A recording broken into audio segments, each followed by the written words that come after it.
Hello students, तो आज होगा second lecture structure of atom का। ठीक है, तो उस सेकेंड लेक्चर में हम करेंगे जो लास्ट डे जो न्यूमेरिकल्स कराया था, सॉरी जो थ्योरी पढ़ाया था उसके ऊपर जितना भी न्यूमेरिकल्स थे वो सब आज की क्लास में हम करेंगे। तो फर्स्ट ऑफ ऑल कुछ वर्किंग फॉर्मूलाज जो चाहिए होगा वो आपको याद रखना पड़ेगा। फर्स्ट फॉर्मूला जो है C is equal to nu into lambda. C क्या है? Speed of light and its value is 3 into 10 to the power 8 metre per second. दूसरा फॉर्मूला क्या है वो बोलो। Nu bar is equal to 1 by lambda. Nu bar is equal to 1 by lambda. Third formula है time period. Time period is 1 by nu. इसके बाद आता है फोर्थ फॉर्मूला। फोर्थ फॉर्मूला जो है E is equal to H nu, और दूसरा formula है E is equal to H into C by lambda. तो E is equal to H nu एक फॉर्मूला है, दूसरा है E is equal to H into C by lambda. H का value कितना है? 6.62 into 10 to the power minus 34 joule second. So these are some working formulas. तो C क्या चीज है? C is equal to 3 into 10 to the power 8 metre पर क्या second. ठीक है, न्यू बार क्या है? 1 बाय लैम्डा। T क्या है? What is T? 1 by nu. And what is E? E is equal to h nu and और E is equal to hc by lambda. ये चार फॉर्मूला है, चार वर्किंग फॉर्मूला है जो चाहिए होगा अभी जो न्यूमेरिकल्स करेंगे उसमें। तो फर्स्ट जो न्यूमेरिकल्स हम लोग करेंगे, तुम्हारा बुक का ही question, problem number exercise question. चलिए एक्सरसाइज क्वेश्चन कर लेते हैं। Exercise question number 2.5। What is the question? Yellow light emitted from sodium lamp has a wavelength कितना? 580 nanometre. Wavelength of yellow light 2.5 के क्वेश्चन नंबर। वेवलेंथ कितना बोला? Wavelength sorry not wavelength, the yellow light emitted from a sodium lamp has a wavelength, ठीक है, wavelength is lambda and the value is 580 nanometer। मतलब 580 into 10 to the power minus 9 meter wavelength। Calculate the frequency. Frequency is nu and wave number. Wave number is nu bar. Frequency is nu and wave number is nu bar। तो ये सब दोनों चीज निकालना है। कैसे निकालेंगे? फॉर्मूला क्या है? C is equal to nu into lambda and nu is equal to C by lambda and the value of C is 3 into 10 to the power 8 and the value of lambda is 580 into 10 to the power minus 9। तो unit किस में होगा? Unit will be in hertz. C का value है 3 into 10 to the power 8 and the value of lambda is 580 into 10 to the power minus 9। तो ये आ गया C का वैल्यू। एंड न्यू का कैसे निकालते हैं बोलो? Nu bar, nu bar we know, nu bar is equal to 1 by lambda। 1 by lambda कितना है? 580 into 10 to the power minus 9 and the unit will be meter inverse, right? तो इस तरह से किया जाता है। ये गया क्वेश्चन नंबर 2.5। सिर्फ फॉर्मूला यूज किया, कुछ नहीं। लैम्डा दिया, नैनोमीटर याद रखना पड़ेगा। कल भी बोला था मैंने, nanometre is 10 to the power minus 9 और C इज इक्वल टू पता है न्यू इनटू लैम्डा, तो nu is equal to C by lambda. बस हो गया। तो ये गया question number 2.5।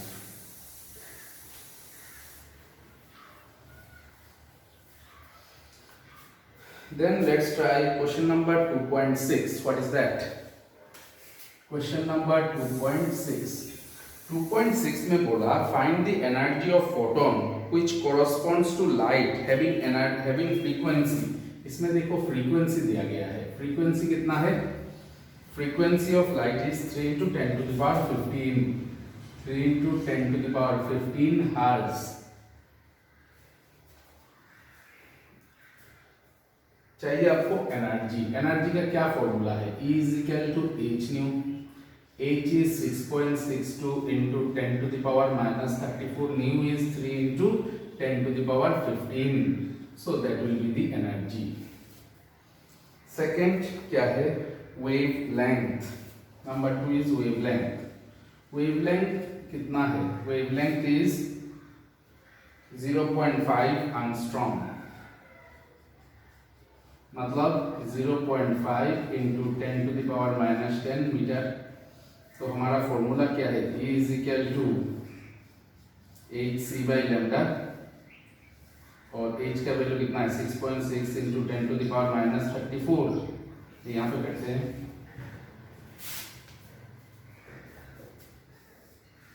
E is equal to h into c by lambda. h का वैल्यू कितना होता है 6.62 into 10 to the power minus 34 and c is 3 into 10 to the power 8, और lambda का वैल्यू कितना है, lambda तो दिया हुआ है 0.5 into 10 to the power minus 10.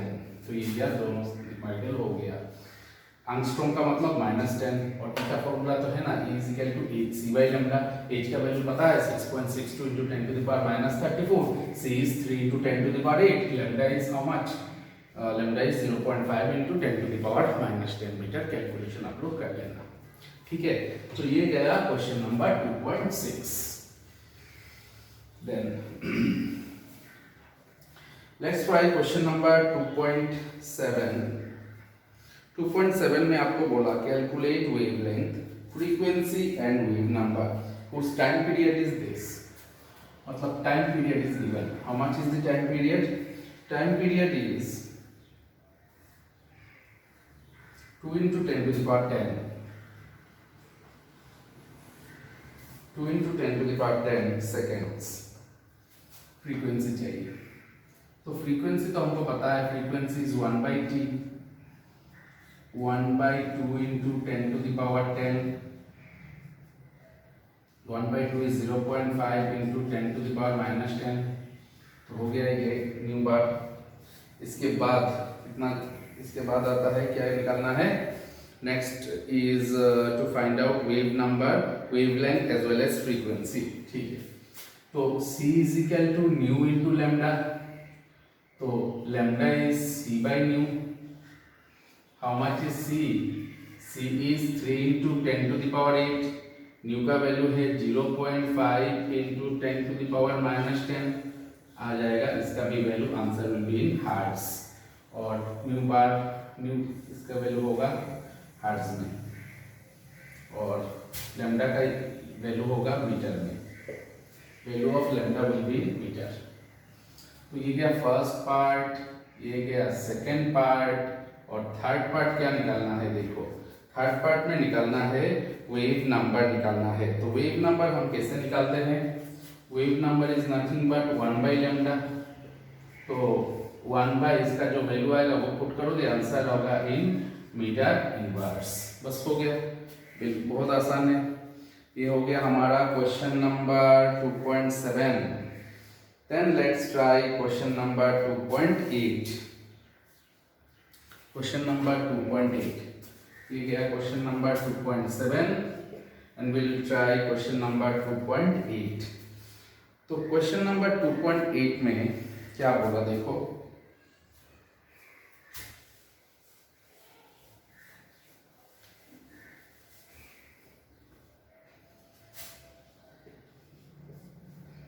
Question 2.8, calculate the number of photons with wavelength 4000 picometer which provides 1 joule of energy. Wavelength बोला 4000 picometer, wavelength lambda and that is 4000 picometer.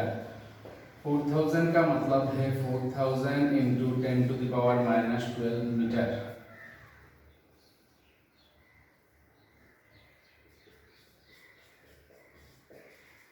Four into 10 to the power minus 9 metre. इसके बाद देखो क्या बोला, energy दिया है 1 joule. तो E is equal to n into h c by lambda. So what is n? E lambda by hc. E का value कितना है is 1. What is the value of lambda? 4 into 10 to the power minus 9. H का value 6.62 into 10 to the power minus 34 and C is 3 into 10 to the power 8. बस हो गया, यही है numericals. समझ में है ना? तो आप लोग कुछ होमवर्क करोगे, मैं बोलता हूँ कौन कौन सा करना है।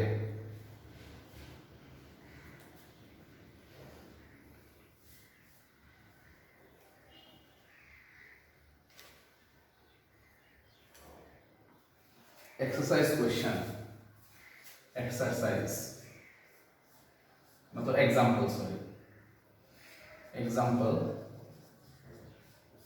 Example question number 2.3।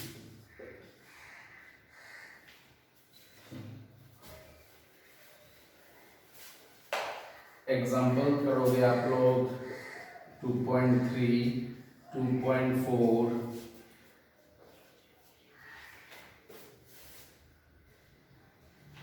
2.4, then 2.5, ये सब करके मुझे आप लोग व्हाट्सएप में टेक्स्ट करना, ठीक है? मैं देखना चाहता हूँ, सब लोग का देखना चाहता हूँ। ये असाइनमेंट होगा, ये 3 सिर्फ करके दिखा देना, ठीक है? और बाद में और भी कराऊंगा तो और भी क्वेश्चन होमवर्क दूंगा, ठीक है? तो ये करना ही पड़ेगा, नेक्स्ट दिन मुझे दिखा देना ये सब मतलब करके। अब जाएंगे हम अगले टॉपिक में। अगला टॉपिक है फोटो इलेक्ट्रिक इफेक्ट, ये सब चीज।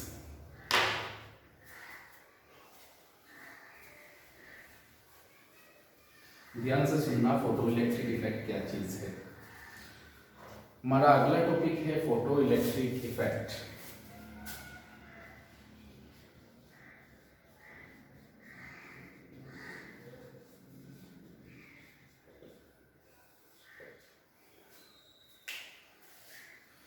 तो फोटो इलेक्ट्रिक इफेक्ट क्या चीज है? सपोज ये एक मेटल सरफेस है। What surface? Metal surface. तो मेटल सरफेस, जनरली कौन सा मेटल हम यूज करते हैं फोटो इलेक्ट्रिक इफेक्ट के लिए? We generally use alkali metals. Reason is that alkali metals have low ionization energy. Ionization energy का मतलब क्या है? वो एनर्जी जो इलेक्ट्रॉन निकालने में जो एनर्जी चाहिए, उसी एनर्जी को हम क्या बोलते हैं? Ionization energy. तो जितना कम होगा ionization energy photo electric effect उतना ही बेटर होगा। तो first question is that what is photo electric effect. Suppose इस मेटल का जो प्रॉपर्टी है, क्या है प्रॉपर्टी? इलेक्ट्रॉन लूज करने का प्रॉपर्टी है, to become positively charged ions, to become cations. यही है मेटल्स का प्रॉपर्टी। तो metal has a property to lose electron and to become positively charged, right? तो when a radiation of suitable frequency falls on the metal surface, it liberates an electron from its surface, and this process is called photoelectric effect. So how to define it? It is a phenomenon of emission of electron from the surface of a metal when radiation of suitable frequency falls on it. आया समझ में? Suppose ये एक metal surface है, ये electron है ना? तो जब कोई रेडिएशन आएगा, आने के बाद इलेक्ट्रॉन को इजेक्ट करेगा। ये जो फेनोमेनन है, ये जो प्रोसेस है, इसको हम क्या बोलते हैं? फोटो इलेक्ट्रिक इफेक्ट बोलते हैं। तो जो फ्रीक्वेंसी लेके इलेक्ट्रॉन को लिबरेट कर देगा, that has to exceed a certain minimum frequency. मतलब एक मिनिमम फ्रीक्वेंसी होना चाहिए इलेक्ट्रॉन लिबरेट करने के लिए। ज्यादा होने से तो अच्छा है, तो जो मिनिमम फ्रीक्वेंसी, इसके नीचे फोटो इलेक्ट्रिक इफेक्ट नहीं होगा, उस फ्रीक्वेंसी को हम बोलते हैं थ्रेशहोल्ड फ्रीक्वेंसी। क्या फ्रीक्वेंसी बोलते हैं? threshold frequency, the minimum frequency with which electrons are ejected from the metal surface, that is called threshold frequency. Similarly, electron liberate करने के लिए एनर्जी चाहिए, जो मिनिमम एनर्जी चाहिए इलेक्ट्रॉन लिबरेशन के लिए, उसको हम बोलते हैं वर्क फंक्शन। क्या बोलते हैं? Work function, and it is denoted by W naught.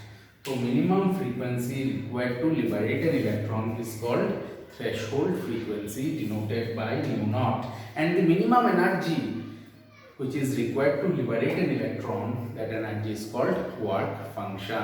तो obviously यहाँ पे threshold wavelength भी आएगा, थ्रेशोल्ड वेवलेंथ आएगा तो हम लैम्डा नहीं लिखेंगे, क्या लिखेंगे, लैम्डा नॉट। तो इससे देखो क्या क्या चीज हमको समझ में आता है। एनर्जी का जो फॉर्मूला है क्या है, E is equal to H nu, है ना, ये तो पूरा एनर्जी है, तो मिनिमम एनर्जी है तो W नॉट लिखेंगे, H का जगह H लिखेंगे, लेकिन फ्रीक्वेंसी की जगह क्या लिखेंगे, न्यू नॉट लिखेंगे, because it is the minimum energy. पूरा energy H naught, minimum energy H nu naught, पूरा energy E, minimum energy W naught. So that's the difference between energy and minimum energy. Full energy and minimum energy का यही अंतर होता है, यही difference होता है। तो आइंस्टाइन ने क्या बोला, जो एंटायर प्रोसेस है that is sub divided into two parts. First part जो है, तो मिनिमम एनर्जी चाहिए इलेक्ट्रॉन लिबरेशन के लिए, और सिर्फ इलेक्ट्रॉन लिबरेट करने से ही थ्रेशोल्ड मतलब फोटो इलेक्ट्रिक इफेक्ट नहीं होगा, इलेक्ट्रॉन को लिबरेट करना पड़ेगा, इलेक्ट्रॉन को थ्रो करना पड़ेगा। थ्रो करने के लिए there has to be some kinetic energy. Kinetic energy अगर नहीं होगा तो इलेक्ट्रॉन तो लिबरेट हो जाएगा, लेकिन इलेक्ट्रॉन जा नहीं पाएगा, तो इलेक्ट्रॉन निकालने के लिए we need some kinetic energy. The total energy according to Einstein, total energy क्या है, E is sub divided into two parts. First minimum energy चाहिए इलेक्ट्रॉन लिबरेशन के लिए, इसके बाद कुछ काइनेटिक एनर्जी भी चाहिए इलेक्ट्रॉन लिबरेशन के लिए, तो E is equal to W naught plus क्या, KE। तो what is E, H nu naught, sorry, E is H nu, what is W naught, H nu naught plus क्या, kinetic energy. तो kinetic energy is equal to H nu minus H nu naught, मतलब H into nu minus nu naught, H into यहाँ पे देखो C by lambda naught, H into 1 by lambda minus 1 by lambda naught, so that is kinetic energy, right? So यही है kinetic energy। तो total energy is equal to work function plus kinetic energy। energy है H nu, W naught is H nu naught plus K, तो K is equal to H nu minus H nu naught, H is equal to nu minus nu naught, and nu का मतलब क्या है, C by lambda, और nu naught क्या है, C by lambda naught. तो total is HC 1 by lambda minus 1 by lambda naught. तो threshold मतलब फोटोइलेक्ट्रिक इफेक्ट होने के लिए nu has to be greater than nu naught, because अगर ग्रेटर नहीं हुआ तो काइनेटिक एनर्जी क्या हो जाएगा, जीरो हो जाएगा। So for threshold, so for photoelectric effect to take place, frequency has to exceed threshold frequency, मतलब फ्रीक्वेंसी थ्रेशोल्ड फ्रीक्वेंसी से ज्यादा होना पड़ेगा, तब जाके kinetic energy will be greater than zero, और तब जाके फोटो इलेक्ट्रिक इफेक्ट होगा। मतलब कुल मिला के बात क्या है बोलो फोटो इलेक्ट्रिक इफेक्ट का। फोटो इलेक्ट्रिक इफेक्ट क्या चीज होता है, जो मिनिमम फ्रीक्वेंसी से रेडिएशन आता है, इलेक्ट्रॉन को मेटल सरफेस से उठाता है, ये प्रोसेस को हम क्या बोलते हैं, फोटो इलेक्ट्रिक इफेक्ट। जो मिनिमम फ्रीक्वेंसी से तो इलेक्ट्रॉन आता है, मिनिमम फ्रीक्वेंसी वाला इलेक्ट्रॉन को क्या बोलते हैं, थ्रेशोल्ड फ्रीक्वेंसी। जो मिनिमम एनर्जी चाहिए इलेक्ट्रॉन लिबरेट करने के लिए, उस मिनिमम एनर्जी को क्या बोलते हैं, वर्क फंक्शन। और तो ऑब्वियसली थ्रेशोल्ड वेवलेंथ क्या होगा, लैम्डा नॉट। तो आइंस्टाइन ने क्या बोला, total energy is the sum of minimum energy required to liberate electron and there has to be some kinetic energy to throw the electron. तो दोनों चीज चाहिए होगा, energy work function plus K। इसका मतलब E is equal to H naught, W naught का जगह H nu naught, और K is equal to H nu minus H nu naught, H common लिया, nu minus nu naught, nu क्या है C by lambda, nu naught क्या है C by lambda naught, तो H into 1 by lambda minus 1 by lambda naught, so that is photoelectric effect। तो आज के class में इतना, फोटो इलेक्ट्रिक इफेक्ट तक ध्यान से देखना, ये सब चीज नोट्स वगैरह मैं दे दूंगा, और नेक्स्ट क्लास में हम फोटो इलेक्ट्रिक इफेक्ट के ऊपर न्यूमेरिकल्स भी करेंगे, ठीक है, ओके।